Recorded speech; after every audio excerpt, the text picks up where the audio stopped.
তো বন্ধুরা, এর আগের দিন আমি তোমাদের সাথে ছট পূজার প্রথম দিন অর্থাৎ লাউ ভাতের ভিডিও শেয়ার করেছিলাম। আর আজকে হচ্ছে ছট পূজার দ্বিতীয় দিন মানে খারনা। আর আজকে আমি সকাল থেকে রাত পর্যন্ত কি কি করলাম সেটাই এই ভিডিওর মাধ্যমে তোমাদের সাথে শেয়ার করছি। আর আজকে যেহেতু খারনা, তাই আমি, আমার বরমশাই আর আমার শাশুড়ি আমরা তিনজনেই উপাস। আর আজকে আমাদের দিনে কোনো রান্নাবাড়ি নেই, আর ধোয়া মোছা কাচাকাচি বাসন মাজামাজি কোনো কাজ নেই। শুধুমাত্র আমি সকালে ঘুম থেকে উঠে সমস্ত বাসি ঘর ঝাড় দিয়ে মুছে নিয়েছি।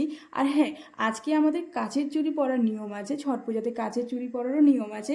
সেজন্য আমরা সকাল সকাল কাচের চুড়ি পরে নিলাম, আমি আর আমার শাশুড়ি মা। আর তারপর আমি আর আমার বর্মশাই সমস্ত উঠানটা গোবর জল দিয়ে ভালোভাবে লেপে স্নান করে এখন আমরা চলে এসেছি মার্কেটে ছট পূজার জন্য সমস্ত জিনিসপত্র কেনার জন্য। আর খারনার দিনে সব কিছু কিনে রাখতে হয়। আর আজকে রাতে মানে 8টা 9টার সময় খারনা পুজো হবে, সেই সমস্ত জিনিসপত্র প্লাস কালকে ঘাটের জন্য অরগের জন্য যা যা লাগে সব কিছু আজকে কিনে রাখতে হয়। আর আমরা খুব সকাল সকাল মানে বাজারে এসেছি বলে বাজারটা অনেকটা ফাঁকা আছে।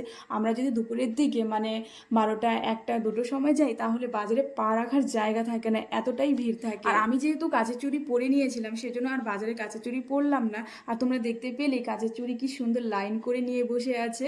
আর এইদিকে হচ্ছে আমাদের মোটামুটি বাজার করা হয়ে গেছে। আর অল্প কয়েকটা জিনিসপত্র বাকি আছে, সেগুলো কিনে আমরা বাড়িতে চলে যাব। বাড়িতে গিয়ে আবার স্নান করতে হবে। সকালে তো একবার স্নান করে এসেছি, আবার স্নান করে তারপর তো বন্ধুরা সকাল 9:30টায় আমরা সেই বাজারে গিয়েছিলাম। আর আস্তে আস্তে প্রায় 3:30টার মতন বেজে গেছিলো।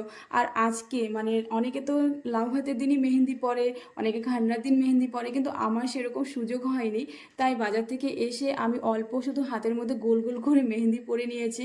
আর সেরকম ডিজাইন করার কোনো সময় হয়নি। মেহেন্দি কিছুক্ষণ রাখার পরে স্নান করে সাজুগুজু করে এই শাড়িটা পরে এখন আমি চলে এসেছি খান্নার জন্য পায়েস রান্না করার জন্য। আর আমি উনুন জ্বালাতে পারি না, উনুনটা আমার শাশুড়ি মা জ্বালিয়ে দিয়েছে। এখন দেখো পায়েস হয়ে যাওয়ার পর এখন আমি রুটি করে নিচ্ছি। আর শাশুড়ি মা হচ্ছে আমার আটা মেখে দিয়েছে, আর ননদ মানে আমার ননাস রুটি বেলে দিল। আর আমি অর্ধেক রুটি বানিয়েছি, আর রুটির মধ্যে ঘি লাগাতে হয়। আর বাকি রুটি হচ্ছে আমার পিসি শাশুড়ি বানিয়েছি, আমার পিসি শাশুড়িও এসছে খান্না করবে বলে। তো দেখো রুটি পায়েস বানানোর পর আমি সুন্দরভাবে কলসটা সাজিয়ে বসিয়ে দিলাম। আর এখন রুটির ওপর পায়েস, তারপর হচ্ছে মিষ্টি কলা সাজিয়ে নিচ্ছি আর সিঁদুরের ফোঁটা দিয়ে নিচ্ছি এখন। আর খান্না পুজোর প্রসাদটা শুধুমাত্র যারা উপাস তারাই বানাতে পারবে, অন্য কেউ বানাতে পারবে না। আর এই ঘরে যারা নিরামিষ খেয়েছে তারাই ঢুকতে পারবে। আর এখন হচ্ছে দেখো আমরা সবাই মিলে পুজো দিয়ে নিচ্ছি।